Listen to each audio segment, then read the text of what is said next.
आज हम लोग 12वीं के हिंदी का काव्यखंड पढ़ने वाले हैं। प्रत्येक काव्यखंड को बहुत आसानी से और सरल भाषा में समझेंगे। इस पद का कवि मालिक मोहम्मद जायसी हैं। इनका कहना है कि जब कोई व्यक्ति मर जाते हैं तो सुगंध रूपी अपना कीर्ति यानी यश को इस पृथ्वी पर छोड़कर चले जाते हैं, जिनके सहारे लोग उनको जानते हैं। इस पद में रानी पद्मावती की कहानी आता है। अगर इस रानी पद्मावती के कहानी को पूरी तरह से समझ जाइएगा तो इस पद को समझने में कहीं पर भी दिक्कत नहीं होगा। तो हम लोग चित्र के माध्यम से रानी पद्मावती की कहानी समझते हैं। बोर्ड पर ध्यान देना है। सिंहल द्वीप के एक राजा था, उसका नाम था गंधर्व सेन। इनकी एक पत्नी थी रानी चंपावती। गंधर्व सेन का एक पुत्री थी जिसका नाम था पद्मावती। ये बहुत खूबसूरत थी रानी पद्मावती। रानी पद्मावती के पास एक तोता था जिनका नाम था हीरामणि। ये बोलने वाला तोता था। क्या करता था? तो ये तोता बोलता था। समय बीतते गया, रानी पद्मावती ब्याहने योग्य हो गई। तो राजा गंधर्व सेन ने यह फैसला किया कि अब रानी पद्मावती का विवाह करना है। इसके लिए इन्होंने स्वयंवर का आयोजन कर दिया और कहा कि भारत के जितने भी हिंदू राजा हैं और राजपूत हैं वो उन सबको आमंत्रित किए। सभी लोग पहुंचने लगा। इसमें चित्तौड़ के एक राजा थे जिसका नाम था रतन सेन। ये भी बेचारा पहुंचे, रतन सेन। और इन्होंने मलखान सिंह को पराजित करके रानी पद्मावती से विवाह किया और विवाह करने के बाद अपना चित्तौड़ वापस आ गए। वापस आने के बाद रतन सेन के पास एक से एक कलाकार थे, संगीतकार थे। इनका एक संगीतकार के नाम था राघव, जो कि संगीतकार के साथ साथ जादूगर भी थे। इनके एक संगीतकार थे। जो होता है क्या चीज,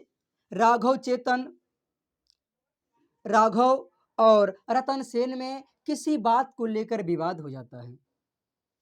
जब विवाद हो जाता है तो रतन सेन काफी गुस्सा हो जाते हैं और गुस्सा होने के बाद इनके राघव के मुंह को काला कर देते हैं और काला करने के बाद गधे पर बैठा करके अपने राज से इनको निकाल देते हैं। अब तो हो गया क्या, रतन सेन में और राघव में दुश्मनी बढ़ गया। राघव ने प्रण ठान लिया कि हम रतन सेन से बदला लेंगे, रतन सेन से बदला लेंगे। तो इन्होंने राघव जो था दिल्ली के सम्राट अलाउद्दीन से जाकर के हाथ मिला लिया और राघव था, इन्होंने रानी पद्मावती के रूप का बखान किया कि बहुत खूबसूरत है। तो अलाउद्दीन ने प्रण ठान लिया कि एक बार जरूर हम रानी पद्मावती से मिलेंगे। इन्होंने एक पत्र लिखा राजा रतन सेन के पास। ना चाहते हुए भी युद्ध के डर से इन्होंने इनको बुला लिए अलाउद्दीन को। हाँ, इसके लिए एक शर्त भी था। इन्होंने रानी पद्मावती बोली थी कि हमें आप दर्पण में देखिएगा। कहाँ देखिएगा? दर्पण में। तो रानी पद्मावती दर्पण के आगे खड़ा हो गई। दर्पण में जब इन्होंने अलाउद्दीन सुल्तान जो था देखा तो इनको बहुत खूबसूरत लगा और इतना खूबसूरत लगा कि इस वक्त ही अलाउद्दीन जो था बोल दिया हम इससे विवाह करेंगे और राजा रतन सेन को बंदी बना लिया। लेकिन रानी पद्मावती अपने बुद्धि के बल पर राजा रतन सेन को छुड़वा लिया। तो अलाउद्दीन तो काफी गुस्सा हो गया और गुस्सा होने के बाद इन्होंने युद्ध के लिए आमंत्रित कर दिया अब दोनों में युद्ध होने लगा। इनके विशाल सेना था, इनका हार तय था। बेचारे युद्ध में मारे गए। रतन सेन, रानी पद्मावती को पता चला, इन्होंने अग्नि कुंड में जलकर मर गई। क्या हो गई? मर गई। इनके साथ हजारों हजारों जो राजपूत पत्नियां थे, जिनके पति युद्ध में मारे गए, वो भी अग्नि कुंड में जलकर मर गई। तो ये सब कोई नहीं रहा, बस इन सब का आज क्या रह गया? कहानी रह गया। तो बताए थे बाबू, सुगंध रूपी अपने यश को हर एक व्यक्ति छोड़कर चले जाते हैं। तो देखो पद क्या है, देखिएगा कड़वक में। हाँ, मुहम्मद यही कभी जोरी सुनावा, सुना जो पीरगा पावा। मुहब्बत मतलब मालिक मोहम्मद जैसी, यही मतलब यह, कवि मतलब कवि, जोड़ी मतलब जोड़कर, सुनावा मतलब सुनाया। सुना मतलब सुना, जो मतलब जो, प्रेम मतलब प्रेम, पीर मतलब होता है पीड़ा, गा मतलब गाना, पा मतलब पाया।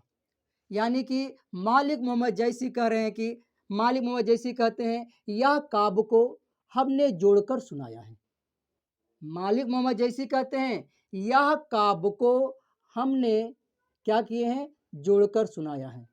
और सुना, जो भी सुना, जो भी सुना, वो प्रेम के पीड़ा का अनुभव किया और गाया है। आगे, जोरी लाई रक्त के लिए, गाढ़ी प्रीति नैंजल भई।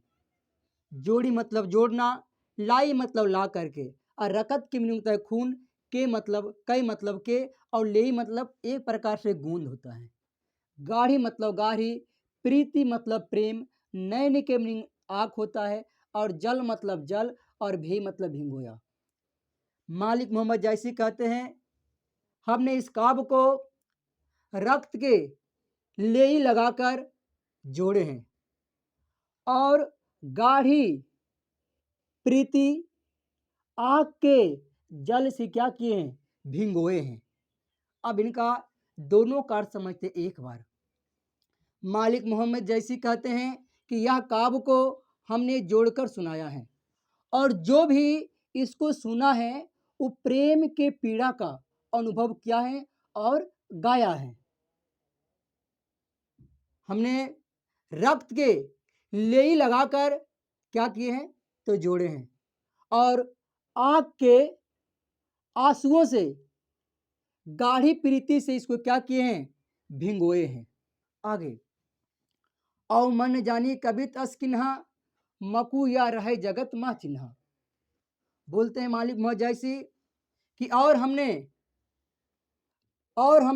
मन, मन मतलब मन, जानी मतलब जान की, और कबित मतलब कबित होता है, अस्किन्हा मतलब होता है रचना, मकू मतलब मरना, मरना होता है, यह मतलब यह, रहे मतलब रहना, जगत मतलब संसार, मह चिन्हा मतलब मेरा चिन्ह। बोलता है कि मैंने इस काव्य को जान करके क्या किए हैं? रचे हैं। अगर मर भी जाएंगे तो यह संसार में मेरा चिन्ह के रूप में रहेगा। क्योंकि बताए थे बाबू, संसार में हर एक व्यक्ति जब मरते हैं अपना कीर्ति एक स्थापित कर कर चले जाते हैं। तो ये बोल रहे हैं कि हमने जान करके ये कविता को क्या किए हैं? रचे हैं। अगर मर भी जाएंगे तो यह संसार में मेरा एक चिन्ह के रूप में रहेगा। अब देखो क्या है, कहाँ सो रत्ना सेनी अस राजा, कहाँ सुबह असी बुद्धि उपराजा। कहाँ, कहाँ मतलब कहाँ, सो मतलब वह, रत्ना सेनी मतलब रत्ना सेन, अस राजा यानी राजा। कहाँ मतलब कहाँ, सुबह मतलब सुग्गा, असी मतलब अत्यधिक, बुद्धि मतलब बुद्धि वाला, उपराजा मतलब जिसके उपराज की संज्ञा दिया गया है, जिसके उपराज की संज्ञा दिया गया है। बोलता है कहाँ रहा है वह रत्नासेन राजा, और कहाँ रहा उस सुग्गा जो अधिक बुद्धि वाला था। कहाँ अल्लाहुद्दीन सुल्तानु, और कहाँ राघव जेई किन बखानू।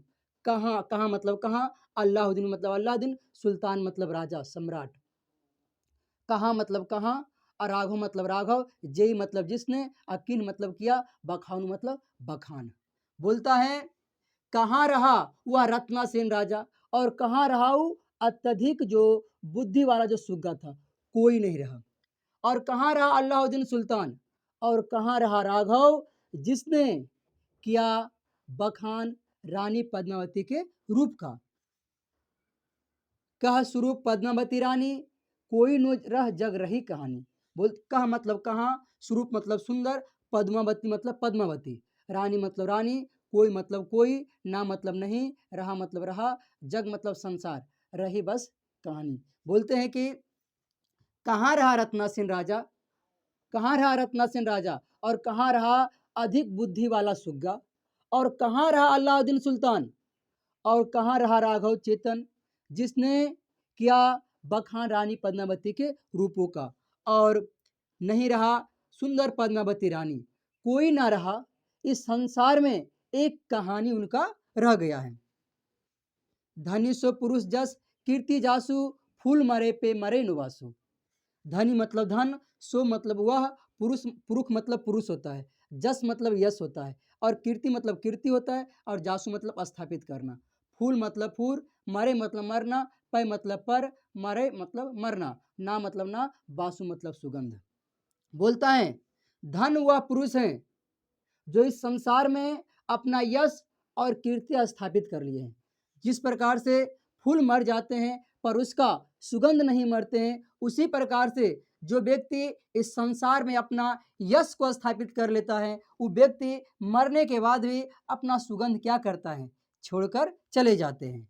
आगे केई नो जगत जस बेच, केई नो लिन जस मोल, जो यह पढ़े कहानी हम सबरे दुई बोल। अब ध्यान दो, के मतलब कोई, ना मतलब ना, जगत मतलब संसार, जस मतलब यश, बेचा मतलब बेचना, के मतलब कोई, ना मतलब ना, लिन मतलब लिया, जस मतलब यश, मोल। जो मतलब जो, यह पढ़े मतलब पढ़ना, कहानी मतलब कहानी, हम मतलब हमें, सवरे मतलब ये जो यह पढ़े, फिर से पढ़ते बाबू। हाँ, जो मतलब जो, यह मतलब यह, पढ़े मतलब पढ़े, कहानी मतलब कहानी, हमें मतलब हमें, सवर मतलब दो, ये दुई मतलब दो, और इसका सवर मतलब होता है शब्द, बोल मतलब याद करना। तो बोलता है कोई कोई ना तो इस संसार में जस को बेच सकता है, ना कोई इस संसार में जस को मोल ले सकता है। इस संसार में कोई व्यक्ति यश को ना तो बेच सकता है और ना ही इसको मोल खरीद सकता है। जो यह कहानी पढ़ेगा, हृदय के रक्त के से जो हमने कहानी लिखे हैं, बोलते हैं जो यह कहानी पढ़ेगा, हमने इनको हृदय के रक्त से लिखे हैं, वह हमें दो शब्दों में क्या करेगा, याद करेगा। आज हम लोग यहीं पर रखते हैं, हम मिलेंगे अगले वीडियो के साथ।